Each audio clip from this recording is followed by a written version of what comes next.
네, 가습기 살균제 참사 진상규명을 위한 청문회가 이틀째 열리고 있습니다. 오늘이 마지막 날인데요. 네, 청문회장에 나가 있는 취재기자 연결해 보겠습니다. 강은하루 기자, 어제 관련 기업 관계자들이 8년 만에 처음으로 피해자들에게 사과를 했죠.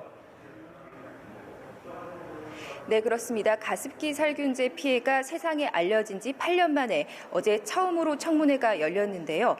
SK케미칼과 애경산업 관계자들이 피해자들에게 처음 공식 사과했습니다.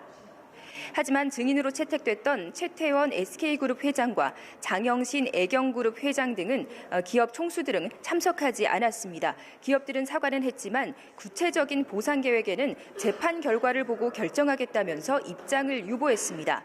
안전성 검증과 관련된 핵심 질의에도 기억이 나지 않는다는 등 불성실한 답변으로 일관해서 방청석에서 항의와 야유가 쏟아졌습니다. 현재 가습기 살균제 피해자 지원은 폐 질환이나 천식, 비염 등에 대해서만 이루어지고 있는데요. 하지만 피해자들은 결막염이나 간질, 피부염, 당뇨, 암 같은 다양한 증상을 호소하는 상황입니다.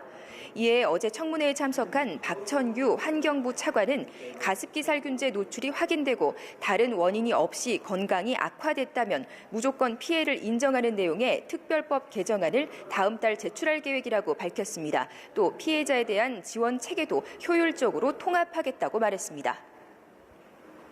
네, 지금 가습기 살균제 참사의 핵심 가해 기업으로 지목된 옥시레키 벤키저 측에 대한 청문회가 진행 중인데 어떤 내용들이 나왔습니까? 네, 가습기 살균제 참사의 주범으로 지목됐던 다국적 기업 옥시레킷 벤키저와 LG생활건강 측 관계자들이 증인으로 출석을 했는데요. 하지만 어제와 마찬가지로 핵심 증인들은 나오지 않았습니다. 옥시 레킷 벤키저 영국 본사 임직원 등 6명이 불출석했습니다. 특조위는 한국법인 관계자들을 상대로 본사가 위해성을 인지했음에도 제품을 판매한 게 아닌지 등을 집중 추궁하고 있습니다. 박동석 옥시 레킷 벤키저 한국법인 대표이사는 즉답을 회피하면서 앞서 본사는 사과한 이후에 책임을 인정하고 문제 해결을 위해서 최선을 다하고 있다고 답변해서 피해자들이 항의하기도 했습니다.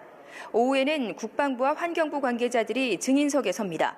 최근 12년간 부대 12곳에서 가습기 살균제를 쓴 것으로 드러난 것과 관련해서 국방부는 피해 사실이 확인되진 않았으나 실태 조사를 벌여서 필요한 조치를 강구하겠다고 밝혔습니다. 특조위는 국방부 관계자들을 대상으로 조사가 제대로 이루어졌는지 확인할 예정입니다. 또 조명래 환경부 장관과 질병관리본부 등을 상대로는 유해물질 관리의 문제점과 관련 조사에 충실했는지 등을 따져 묻는다는 계획입니다. 지금까지 가습기 살균제 참사 청문회가 열리고 있는 서울시청에서 전해드렸습니다.